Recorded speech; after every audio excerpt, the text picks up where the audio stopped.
Barong na marangya, bestidang makulay, sa saliw ng tema, lahat nag-aalay. Ngunit sa bulsay, bigat ang kapantay. Paano ang sahod? Kulang na sabay. Damit na pambihis, sinong di matuwa? Ngunit gastos nito, hirap magkasya.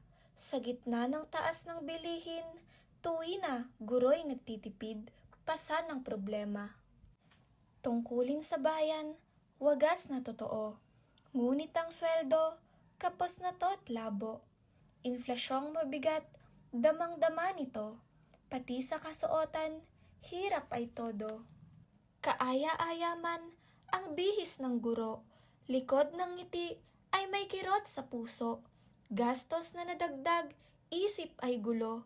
Pagod ng araw, dala pa'y gastos mo. Kultura ay igalang, sang-ayon ang lahat. Ngunit sa bulsa, hirap ng sukat. Bakit ang sakripisyo ay di binibigyang palad? Taas ng sahod, sana ay tapat sa hangad. Guro ay tagapag-aral, lakas ng lipunan. Ngunit sahod nila ay laging kapos naman. Pambili ng uniforme, hirap pag-ipunan. Pasan ng guro ay di natin ramdaman.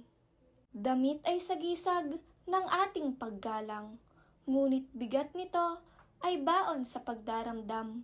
Sapat na sweldo ang tugon at lambang, hindi pala muting nagpapahirap lang. Hangad ng guro, respeto at kalinga. Pag-unawa at tulong, tamang halaga. Sa likod ng barong, hirap na nagwika.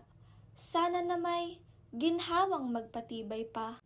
Sa ASEAN, suot ay ating alayan. Ngunit wag sanay sa hirap dumaan. Guro ay bayani, wag ipagsawalang bahala. Ang kanilang sakripisyo, gabay ng bansa.